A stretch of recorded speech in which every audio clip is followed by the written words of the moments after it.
Well, tonight we are up on the PollDubh Crags above Glen Nevis on the slopes of Glen Nevis, which is just above the so-called lower falls, the East Buoy, which is a visitor attraction here in Glen Nevis. So it's just steeply up a hillside and around the top of the crags, or you can go up the crags, do a bit of climbing, a bit of scrambling. All along the crest there are plenty of slabs and boulders, plenty of opportunities to get your hand on the rock if you're so inclined. And once you get to the col between it and Carngerrig, you've got the option to then go up the back steeply of the Ben itself, or you can carry on down from the col the way you came, or back along the ridge line heading towards the upper falls, the far end of Glen Nevis, and that allows you to come down all of the stream. Make sure you go through to the woods a little bit and then drop down from there to call between the PollDubh Crags and Scimitar Ridge. Quite handy just to nip up Scimitar Ridge. It's a good excuse to do that as well. There's plenty of opportunities, great views. You can see the Mamos behind me tonight and the glen down below, and I can turn this, you can see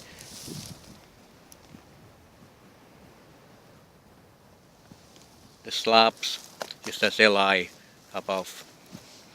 And just up above the slabs is along the ridge line a little bit is the col, and in the col tonight disturbed a herd of deer. And as is so often the case when you come at them from downwind, you're not aware of your presence until quite late on, and then they sense you and off they go. And like I've come across quite often before, you get the herd running and you get one isolated straggler heading off in a different direction, and that straggler I always feel is then, sort of cut off and destined to sort of wander the hills alone. In fact, it probably just drops down, contours round and meets up with the herd again. But if you're isolated in nature, you are more vulnerable, you're cut off, you're much more likely to be picked off by predators. That's obviously the way lionesses hunt in nature, to try and charge in on a herd and try and cut off or isolate the weak. And it's a lesson that we can learn as believers in our Christian walk. So often the case, if we are isolated, then we are vulnerable.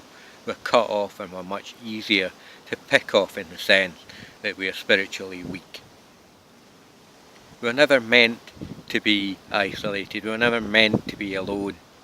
And so often in scripture we pick up on the fellowship, the body of believers, and we're living stones being built up into, a building, if you like, to be the church. And we shouldn't think of a church as just a building, obviously a body of believers, but you get the point in terms of you can't build a building out of one stone, out of one brick. You have to be, built one on another on a solid and sure foundation. So the sure foundation is Christ, and we're built up into Him. The gifts that we get from church, the blessings and the benefits of going along, we do gain. We gain from the preaching, we gain from the fellowship, we gain from the worship, but we should be going to church looking to see what we can give. That's the crucial thing. We go to give.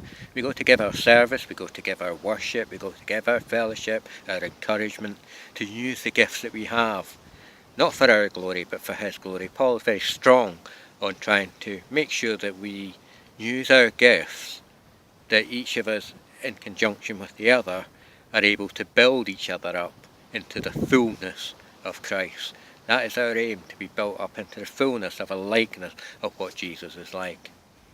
You can't do that on your own. No matter how good you are or how strong you think you are weaker on your own than you are with a fellowship. So my encouragement to you is, if you see a herd of deer, be reminded that you need to be in fellowship. Find a church. Find a church where you can serve. It might not always be you go through looking to serve that the opportunity will be there. The Lord will lead you to the right church if you ask Him. So do ask Him. Do seek fellowship. And if you're in a fellowship, do keep looking to serve. ultimately you're serving Him and you're doing it for His glory. So seek to be using yourself, your gifts, everything you have for the Lord's benefit. I'm going to press on now, see if I can find some more crags to scramble on before we get some rain. So for now, God bless. Good night.